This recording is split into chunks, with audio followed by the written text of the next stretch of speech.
Acerca de la situación de la pandemia en nuestro país. Ya estamos en comunicación con la doctora Viviana de Egea, ella es directora de Vigilancia de Enfermedades Transmisibles. ¿Cómo te va, doctora? Buen día. Buenos días, Juan Carlos. Buenos días, Carolina. Muchas gracias por el contacto y el interés de siempre. Claro que sí, doctora, estamos preocupados porque diariamente vemos cómo aumentan los casos de COVID, los casos confirmados y así también es bastante alto el número de fallecidos diariamente. Doctora, ¿qué es lo que podríamos esperar para septiembre? Bueno, ojalá tuviera esa respuesta, ¿verdad? Es algo que todos queremos, nos gustaría saber. Sí. Lo que estamos viendo es que si este ritmo continúa, probablemente septiembre tenga un comportamiento similar a lo que fue agosto. Entonces, es por eso que nosotros, ese tan criticado pico, ¿verdad? Que no llegaba nunca. Nosotros estamos, o sea, depende de nosotros exclusivamente que este sea finalmente el pico. ¿Y a qué me refiero con que depende de nosotros? Depende de que nosotros tomemos una actitud como ciudadanos, no como gobierno, no como gremio, no como empresa privada, ¿verdad? Tomemos una actitud individual y colectiva y nos cuidemos. Evidentemente, al haber ya una circulación comunitaria en los 3 departamentos que ya sabemos, que son Asunción, Central y Alto Paraná, encontrar el nexo a veces ya es difícil, aunque tomemos todos los cuidados, incluso podríamos contagiarnos. Entonces, es este el momento clave donde nosotros podemos manejar que este sea el pico, ¿sí? Eso es Ahora, demasiado doctora. importante tener en cuenta. Sí, Sí. doctora, lo que vimos en países europeos es que cuando ellos llegaron al pico, digamos, estuvieron así durante varios meses, 2 meses, 3 meses, inclusive como es el caso de Italia. ¿Eso mismo podría suceder también aquí en nuestro país? Bueno, hay que tener en cuenta que las medidas que ellos tomaron no es una crítica, es solamente un aprendizaje, una observación de lo que nosotros vimos en estos países, ¿verdad? Fíjense que cuando nosotros declaramos cuarentena total, cuando confirmamos el segundo caso en el país, España particularmente, que recuerdo bien, tomó esa decisión unos días después, que Sí. era cuando estaban con la mayor cantidad de casos confirmados y ya el sistema sanitario estaba colapsado. Miren, por decirles, seguramente que ustedes leyeron las noticias, pero uno de los hospitales más grandes de Madrid tuvo que convertir su biblioteca en salas para internar pacientes. Imagínense lo que eso es. De tener 3 terapias intensivas, estamos hablando de un hospital muy grande en Madrid, ¿verdad? En el centro de Madrid, que tenía 3 terapias intensivas distintas para distintos tipos de patologías. Se vieron rebasadas las salas de internación y tuvieron que reconvertir biblioteca, comedor médico en salas de internación. Y fue en ese momento cuando ellos establecieron su cuarentena estricta. Entonces, es demasiado difícil para nosotros, un país con unas características totalmente distintas a lo que es Europa, podamos decir si nos va a pasar algo similar. Entonces, aquí hay algo demasiado importante que yo creo que no estamos a lo mejor dimensionando o a lo mejor no estamos transmitiendo de la forma correcta. Acá no importa la cantidad de camas de terapia intensiva. Me explico, no es que no importa, son indispensables, ¿verdad? Y siempre son insuficientes. El tema es que no debemos llegar a las camas de terapia intensiva. Porque eso ya es Y llegar tarde, ahí, doctora. eso es llegar tarde. A ver, no es que vamos a frenar totalmente el ingreso a las terapias, pero podemos evitar algunos casos. Y ahí es donde depende demasiado de todos y de cada uno. ¿Sí? Estar pendientes de los signos de alarma para consultar. Al comienzo, cuando estábamos en marzo, abril, que no había una transmisión, digamos, tan intensa, decíamos quedarse en casa. Por hacer de una forma gráfica, digamos que el virus estaba circulando, Imaginémonos gráficamente que estaba circulando en la calle y nosotros no estábamos expuestos. Por lo tanto, teníamos que quedarnos en casa para evitar exponernos, ¿sí? Hoy ya no es esa la situación. Hoy el virus ya está instalado en estos 3 departamentos al menos, por lo tanto, si estoy contagiada, si estoy con síntomas respiratorios, debo aislarme en primer lugar si tengo cuadros leves, pero si soy una persona vulnerable. Y aquí es importante identificar quiénes son los vulnerables, y lo sabemos bastante bien. Son las personas diabéticas, son las personas hipertensas, son las personas con obesidad y son las personas mayores de 65 años.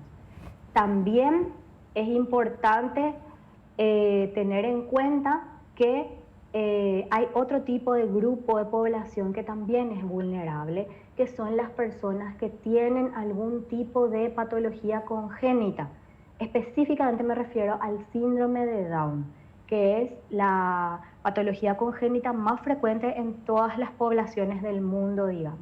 Estas personas, aunque no tengan una patología cardíaca de base, también son un grupo vulnerable a los que debemos cuidar especialmente. Correcto. Ahora, Entonces, doctora, si la circulación comunitaria ahora la tenemos de manera sostenida en estos departamentos, Alto Paraná, Central, el caso de Asunción también, ¿qué es lo que sugieren ustedes como médicos? ¿Ustedes están evaluando esa posibilidad inclusive de volver a una cuarentena que sea mucho más estricta? ¿O cuál es la recomendación en ese sentido, considerando el aumento de casos y fallecimientos? La recomendación en este momento es comportarse como, o sea, independientemente de lo que te diga el ministerio o el gobierno o el decreto de fase, yo debo cuidarme. Yo debo cuidarme y yo debo prevenir salidas innecesarias, ¿ok? Es decir, si no necesito salir de la casa, no lo hago.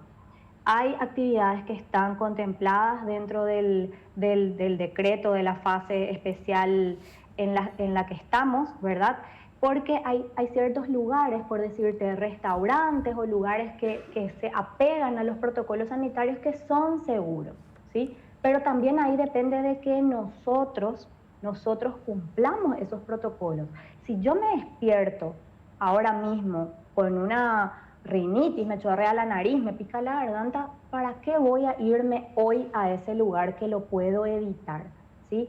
También es importante tener en cuenta que evitemos ir en grupos grandes a los lugares. Tengo que hacer las compras del supermercado, volvamos a salir de a uno, máximo de a dos, y protejamos, protejamos a los niños y evitemos Doctora, que salgan los adultos mayores. en ese sentido, nada más quiero sí. interrumpirte, doctora, porque eso es lo que sucedió con los comercios, con los supermercados en una primera etapa de la cuarentena, porque se tenía un control más estricto, entrábamos por grupos, solamente una persona por familia, no así en pareja, porque a veces nos vamos con nuestra pareja o con la mamá o con el papá, inclusive con los hijos al supermercado. Eso ya no es así desde hace meses. ¿Por qué no se hace esa recomendación para volver a ingresar por grupos y teniendo mayor cuidado? Inclusive cuando uno va a un supermercado, me parece que esto lo tenemos que señalar muy contundentemente, doctora. La persona que toma la temperatura a veces ni mira el aparato, simplemente te coloca allí y después o sea, ¿quién tiene la certeza de que realmente se están haciendo estos controles como debe ser? ¿Por qué no se tiene un control más estricto para los comercios? Bueno, el control de los comercios lastimosamente es algo que escapa de las competencias del Ministerio de Salud. No te podría yo dar la respuesta de por qué no se está controlando.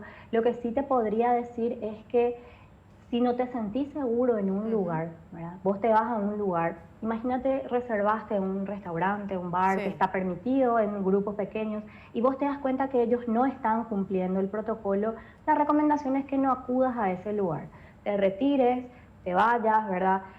Así también los dueños de los comercios tienen la obligación moral, por decir así, de hacer cumplir los protocolos, ¿verdad?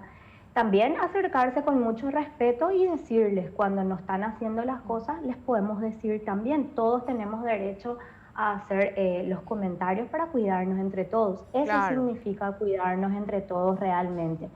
Pero ¿qué pasa? Hay una cosa muy importante que hay que tener en cuenta.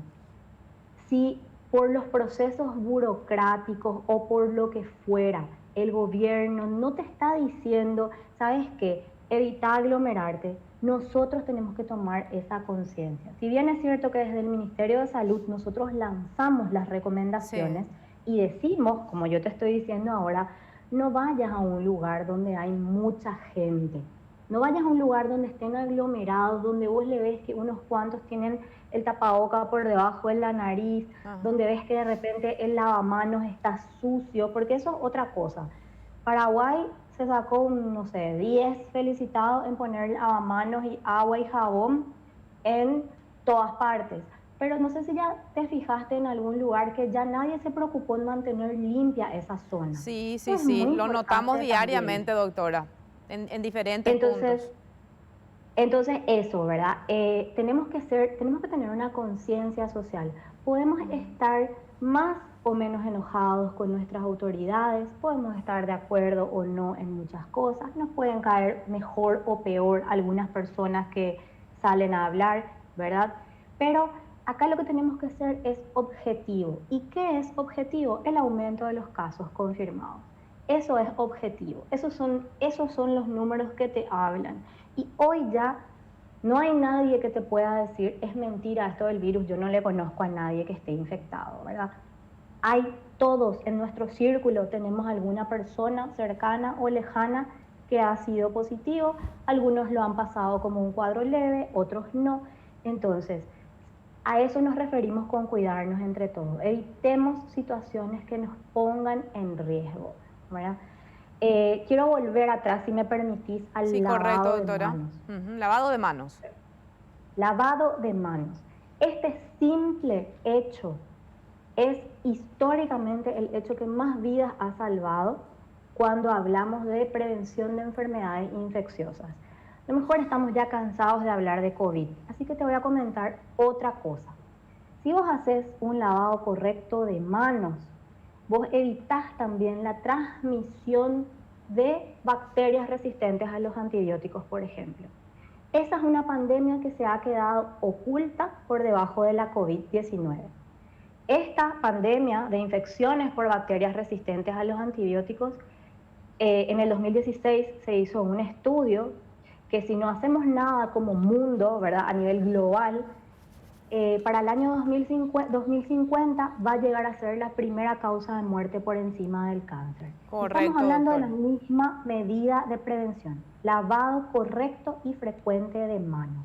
¿Sí? Muy bien, doctora, te agradecemos mucho tu tiempo. Vamos a tener, por supuesto, en cuenta todas estas recomendaciones. Muy amable. Gracias a ustedes, que tengan buen día. Hasta luego.